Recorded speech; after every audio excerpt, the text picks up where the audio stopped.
MS news के Ghaziabad bulletin में आपका स्वागत है। आज सोमवार की प्रमुख खबरें इस प्रकार हैं।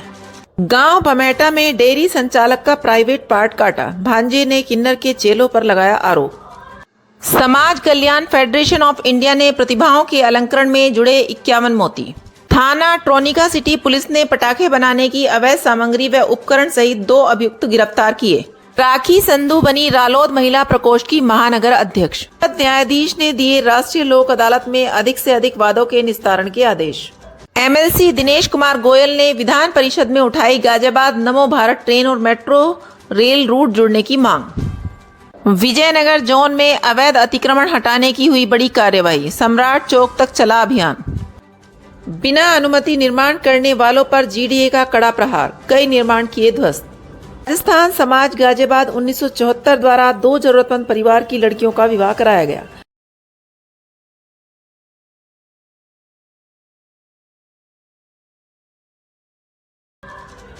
थाना वेव सिटी क्षेत्र के गांव बमेटा में 4 लोग एक डेयरी संचालक का प्राइवेट पार्ट काटकर ले गए। पीड़ित के भांजे का कहना है कि एक किन्नर गुरु के कहने पर उसके 4 चेलों ने इस घटना को अंजाम दिया है। पुलिस मामले की जांच कर रही है। घटना 28 फरवरी की रात की है। भांजे जितेंद्र का कहना है कि उनके मामा संजय यादव उम्र 48 वर्ष घटना वाली रात घेर में अकेले सो रहे थे। रात करीब 11 बजे 4 युवकों ने उनके कब्जे में लेकर नशीला पदार्थ सुंघाकर बेहोश कर दिया। इसके बाद प्राइवेट पार्ट काटकर अपने साथ ले गए। जितेंद्र के मुताबिक उनके मामा का प्राइवेट पार्ट काटने के बाद होश में लाने के लिए गर्म पानी भी डाला गया। इसके बाद घायल संजय के सामने ही किसी पारो गुरु को फोन कर काम पूरा होने की जानकारी दी गई। आरोपितों के जाने के बाद पीड़ित ने जितेंद्र को फोन पर सूचना दी। पहले घायल को मणिपाल अस्पताल में भर्ती कराया गया। इसके बाद मेरठ में गढ़ रोड स्थित अजय अस्पताल में भर्ती कराया गया। जितेंद्र का कहना है कि वेव सिटी पुलिस ने 3 दिन से उनकी शिकायत दर्ज नहीं की। आज उन्होंने पुलिस आयुक्त से मामले की शिकायत की है। संजय के मुताबिक बीते साल लाल कुआं के पास स्थित मानसरोवर पार्क कॉलोनी में एक महेंद्र हत्याकांड से मामला जुड़ा है। घायल संजय यादव महेंद्र के दोस्त हैं। आरडीसी राजनगर स्थित एडीआर रेस्टोरेंट में राष्ट्रीय लोकदल की एक प्रेस वार्ता का आयोजन हुआ, जिसमें राष्ट्रीय लोकदल की महिला प्रकोष्ठ की राष्ट्रीय अध्यक्ष श्रीमती मनीषा अहलावत ने गाजियाबाद निवासी राखी संधू को गाजियाबाद महानगर अध्यक्ष पद की जिम्मेदारी सौंपी। इस मौके पर मनीषा अहलावत ने बताया, बड़ी संख्या में महिलाएं राष्ट्रीय लोकदल से जुड़ रही हैं और राष्ट्रीय लोकदल में पश्चिम उत्तर प्रदेश में सभी अध्यक्षों की घोषणा कर दी गई है, जिससे महिलाओं की भागीदारी पार्टी में बढ़ेगी और पार्टी का बड़े स्तर पर विस्तार होगा। कार्यक्रम का संचालन क्षेत्रीय महासचिव अरुण चौधरी भुल्लन ने किया। इस मौके पर महिला आयोग की सदस्य मनीषा अहलावत, नवनियुक्त महानगर अध्यक्ष राखी संधू, गाजियाबाद के जिला अध्यक्ष रामपाल चौधरी, गाजियाबाद महिला सभा के अध्यक्ष सुमन चौधरी, चौधरी तेजपाल सिंह, सरदार इंद्रजीत सिंह टीटू, अजयवीर, एडवोकेट सत्येंद्र तोमर, जयदीप पतला, सीमा गुप्ता, संध्या सैनी, रश्मि प्रियंका, सीमा गुप्ता, राशि अमरीश आदि लोग उपस्थित रहे।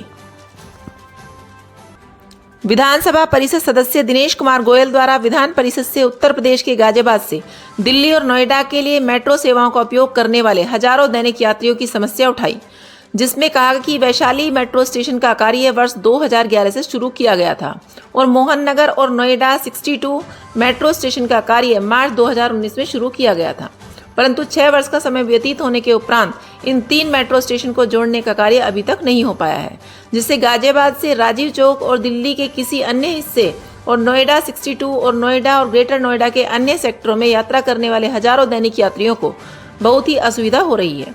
नमो भारत ट्रेन और मेट्रो रेल के रूट काफ़ी अलग हैं। नमो भारत ट्रेन का रूट सराय काले खां से शुरू होकर मेरठ तक जाता है। अगर उपरोक्त 2 कैंप को 3 स्टेशन यानी मोहन नगर, वैशाली और नोएडा 62 के बीच जोड़ दिया जाए तो इससे गाजियाबाद में दिल्ली के किसी भी हिस्से और नोएडा और ग्रेटर नोएडा के किसी भी हिस्से में जाने वाले हजारों दैनिक यात्रियों को फायदा होगा। गाजियाबाद नगर निगम द्वारा अवैध अतिक्रमण के विरुद्ध कड़ी कार्रवाई की गई, जिसमें NH 9 से सम्राट चौक तक तथा सम्राट चौक से लीलावती चौक तक अवैध अतिक्रमण हटाने का अभियान चलाया गया, जिसमें जोनल प्रभारी अंगद गुप्ता का नेतृत्व रहा। मौके पर स्वास्थ्य विभाग तथा निर्माण विभाग की टीम भी उपस्थित रही। पुलिस विभाग का सहयोग रहा। नगर आयुक्त विक्रमादित्य सिंह मलिक के निर्देश अनुसार शहर में अवैध अतिक्रमण हटाने की कार्यवाही जोरों से चल रही है। विजयनगर क्षेत्र में अभियान के दौरान जुर्माना लगाते हुए 41,500 की वसूली भी की गई। जोनल प्रभारी द्वारा बताया गया कि कई स्थानों पर स्थायी रूप से अतिक्रमण किया गया था, जिनका बुलडोजर के माध्यम से हटाया गया, जिसमें कई रैंप पर भी तोड़े गए।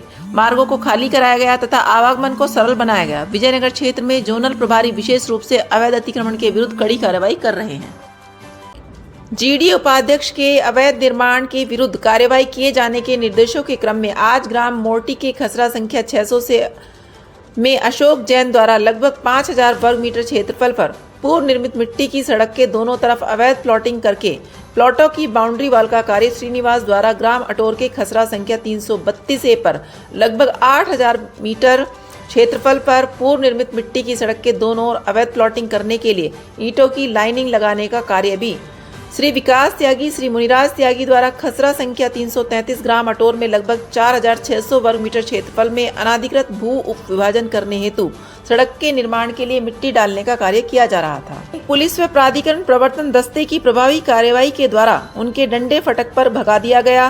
प्रभारी अधिकारी प्रवर्तन जोन 1 द्वारा लोगों को सख्त निर्देश दिए गए कि बिना अनुमति किए गए किसी भी निर्माण को बख्शा नहीं जाएगा। उपरोक्त अनाधिकृत रूप से विकसित की जा रही अनाधिकृत कॉलोनियों के विरुद्ध कार्यवाही के दौरान सहायक अभियंता व अवर अभियंता एवं प्रवर्तन जोन 1 के समस्त स्टाफ, प्राधिकरण पुलिस बल व प्राधिकरण प्रवर्तन दस्ते की उपस्थिति में ध्वस्तीकरण की कार्यवाही की गई। जिला विधिक सेवा प्राधिकरण गाजियाबाद के तत्वाधान में अनिल कुमार दशम जनपद न्यायाधीश, जिला विधिक सेवा प्राधिकरण गाजियाबाद के निर्देशन में जनपद न्यायालय गाजियाबाद के सभागार में राष्ट्रीय लोक अदालत के संबंध में बैठक आहूत की गई। जनपद न्यायाधीश सेवा प्राधिकरण गाजियाबाद द्वारा बैठक में प्रतिभाग करने वाले अधिकारियों को दिनांक 8/3/2025 को आयोजित होने वाली राष्ट्रीय लोक अदालत हेतु दिशा निर्देश जारी किए गए तथा राष्ट्रीय लोक अदालत हेतु चिन्हित सभी वादों के विवरण का अवलोकन भी किया गया। दिनांक 8/3/2025 को आयोजित होने वाली राष्ट्रीय लोक अदालत के प्रचार प्रसार हेतु जिला सूचना अधिकारी गाजियाबाद को निर्देशित किया गया कि वह इलेक्ट्रॉनिक मीडिया, प्रिंट मीडिया इत्यादि साधनों से दिनांक 8/3/2025 को आयोजित होने वाली राष्ट्रीय लोक अदालत के बारे में अधिक से अधिक लोगों तक जानकारी पहुंचाना सुनिश्चित करें, जिससे कि आगामी राष्ट्रीय लोक अदालत में अधिक से अधिक वादों का निस्तारण किया जा सके। राष्ट्रीय लोक अदालत में अधिक से अधिक वादों का निस्तारण करना एकमात्र लक्ष्य हो। राजस्थान समाज गाजियाबाद 1974 द्वारा 2 जरूरतमंद परिवार की लड़कियों का विवाह कराया गया। यह विवाह सभी के सहयोग से धूमधाम से संपन्न हुआ। इन्हें जरूरत का सारा सामान भी दिया गया। यह विवाह हिंडन रिवर के नज़दीक ढांडिया जी के फार्म हाउस से किया गया। अध्यक्ष बबीता गुटगुटिया, रेखा जी, मंजू लड़िया, बेला रेनू, आदि नारायण जी, ढांडनिया जी, प्रशांत सराइया जी, कारीवाल जी, सीताराम जी, पेदार जी, लाड जी इत्यादि मौजूद थे। देश की प्रतिष्ठित सामाजिक संस्था समाज कल्याण फेडरेशन ऑफ इंडिया ने 8 राज्यों की 51 प्रतिभाओं का सम्मानित कर एक बार फिर सम्मानों के अलंकरण से मोती जोड़ने का काम किया है। राष्ट्रीय अध्यक्ष व वरिष्ठ पत्रकार जितेंद्र बच्चन ने संस्था के 33 स्थापना दिवस के अवसर पर आयोजित राष्ट्र गौरव सम्मान समारोह को संबोधित करते हुए कहा कि जब समाज की प्रतिभाओं को सम्मान और समर्थन मिलता है तो वे नई ऊंचाइयों को छूने के लिए प्रेरित होती हैं। यह न केवल उनके व्यक्तित्व विकास में सहायक होता है बल्कि देश की प्रगति में भी महत्वपूर्ण योगदान देता है। संयुक्त रूप से सभी अतिथियों ने दीप प्रज्वलित कर समारोह का शुभारंभ किया। इसके बाद समाज कल्याण फेडरेशन ऑफ इंडिया के महानिदेशक अशोक कुमार, अमित सक्सेना व गाजियाबाद जिलाध्यक्ष मनोज कुमार श्रीवास्तव ने अतिथियों को शॉल व स्मृति चिन्ह भेंट कर उन्हें सम्मानित भी किया। मुख्य अतिथि प्रोफेसर भरत सिंह ने कार्यक्रम को संबोधित करते हुए कहा कि होनहार प्रतिभाएं अपने परिवार के साथ ही समाज व देश के विकास में भी महत्वपूर्ण योगदान देती हैं। राष्ट्रीय संयोजक सुधीर कुमार श्रीवास्तव के अनुसार साहित्य, शिक्षा, स्वास्थ्य, समाज सेवा, पर्यावरण, कला, संस्कृति एवं पत्रकारिता के क्षेत्र में कार्य कर रही इन 51 प्रतिभाओं को 11 श्रेणियों में पुरस्कृत एवं सम्मानित किया गया है। उनमें गुजरात, राजस्थान, दिल्ली, हरियाणा, उत्तर प्रदेश, छत्तीसगढ़, बिहार और उड़ीसा की रहने वाली प्रतिभाएं या उनके प्रतिनिधि उपस्थित रहे।